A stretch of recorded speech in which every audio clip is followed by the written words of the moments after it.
Hello అండి, 555 లక్ష్మీ రెసిపీకి స్వాగతం అండి. ఈరోజు మనము కొబ్బరి పచ్చడి చేస్తున్నామండి. పచ్చి కొబ్బరితో పచ్చి కొబ్బరి, చింతపండు, ఎండుమిర్చి, 2 వెల్లుల్లి రెవ్వలండి, 1 ఆనియన్ అండి. ఇప్పుడు మనము మిక్సీ జార్లోకి కొబ్బరి ముక్కలు వేసేద్దాం. ఇందులోనే 5-6 ఎండుమిర్చి అండి, 4 వెల్లుల్లి,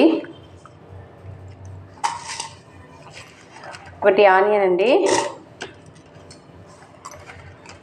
ఇందులోనే 1 టేబుల్ స్పూన్ సాల్ట్ అండి. ఇప్పుడు ఇందులోనే నానబెట్టుకునే చింతపండు కూడా వేసుకోవాలి.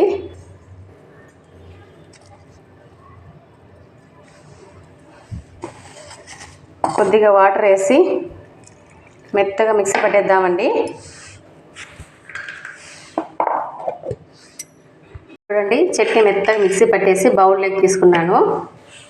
ఇప్పుడు ప్యాన్ పెట్టేసా. ఇందులో కొద్దిగా ఆయిల్ వేసుకున్నా.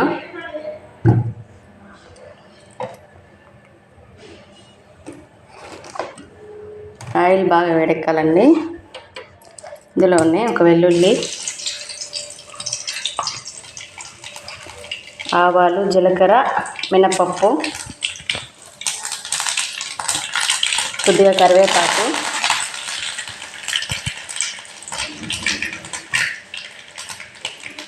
వేసేద్దాం.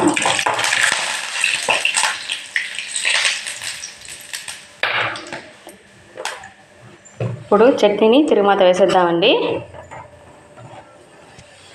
చూడండి,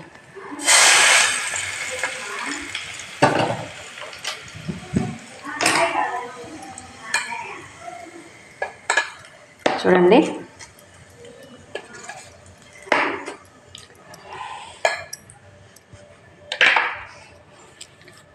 చట్నీ అయితే కొబ్బరి చట్నీ రెడీ అయిపోయిందండి. మీరు కూడా ట్రై చేయండి. రైస్ లెగ్ కానీ చపాతీ లెగ్ కానీ చాలా అంటే చాలా బాగుంటుందండి. మీరు కూడా ట్రై చేసి చూడండి. లైక్ చేయండి, సబ్స్క్రైబ్ చేసుకోండి.